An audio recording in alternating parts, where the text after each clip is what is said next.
কাশিদাসী মহাভারত বিরাট পর্ব ৪৮ উত্তরার সহিত অভিমন্যুর বিবাহ। তবে ধর্ম আজ্ঞা পেয়ে যায় দূতগণ, রাজ্যে রাজ্যে যথা যথা বৈশে বন্ধুজন।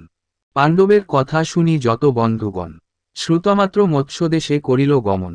দ্বারকা হইতে যদু সপ্তবংশ লয়ে, রামকৃষ্ণ দুই ভাই গরুরে চড়িয়ে। প্রদ্যুম্ন সাত্ত্বকী শাম্ব গদাদি করি, সত্যভামা রুক্মিণী প্রভৃতি যত নারী। সুভদ্রা সৌভদ্র আর যতেক সারথি, সহপরিবার আসিলেন শীঘ্রগতি। আসিল পাঞ্চাল হইতে দ্রুপদ রাজন, ধৃষ্টদ্যুম্ন সহ পঞ্চকৃষ্ণার নন্দন। কাশীরাজ আদি আর ক্যাকয় নৃপতি, দুই অক্ষৌহিনী সেনা দহার সংহতি। উগ্রসেন বসুদেব উদ্ধব অক্রূর, সব রাজা উত্তরিল বিরাটের পুর। নানাধৃতি সুকৃতি কৌতুক নরপতি, ঝিল্ল উপঝিল্ল তথা এল শীঘ্রগতি। মাতা সহ অভিমন্যু অর্জুন নন্দন, চিত্রসেন সারথি যে আসে সেইক্ষণ। বৃষ্ণি ভোজ উলুকান্দি যত সেনাপতি, পুরীসহ শ্রীগোবিন্দ আসিলেন তথি। মাতঙ্গ সহস্র ১০ অশ্ব ৩ লক্ষ, ১ লক্ষ রথে চড়ি আসে সর্বপক্ষ। ১০ লক্ষ চর আসে পদাতিকগণ, স্বয়ং কৃষ্ণ আসিলেন বিরাট ভবন।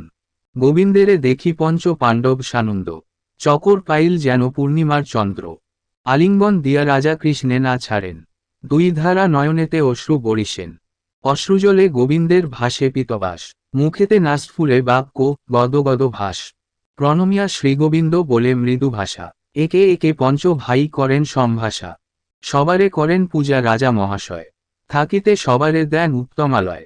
উৎসব করিল তবে বিবিধ কারণ, নটনটি নৃত্য করে বিবিধ বাজন। নানা বৃক্ষ রোপে আর নানা পুষ্যমালা, প্রতিদ্বারে হেমকুম্ভ প্রতিদ্বারে কলা। নানা বস্ত্র বিভূষণ কন্যারে পরাল, রোহিণী চন্দ্রমা যেন একত্র মিলিল। সর্বগুণে সুরখনা উত্তরা যে নাম, অভিমন্যু সঙ্গে মিলে যেন রতিকাম। অর্জুন তনয় অভিমন্যু মহামতি, কৃষ্ণ ভাগিনেও বসুদেবের যে নাতি।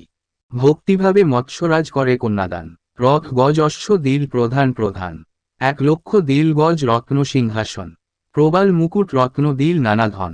হেন্মতে সবান্ধবে কুতূহলী মনে, ধর্ম নিবসেন সুখে বিরাট ভবনে।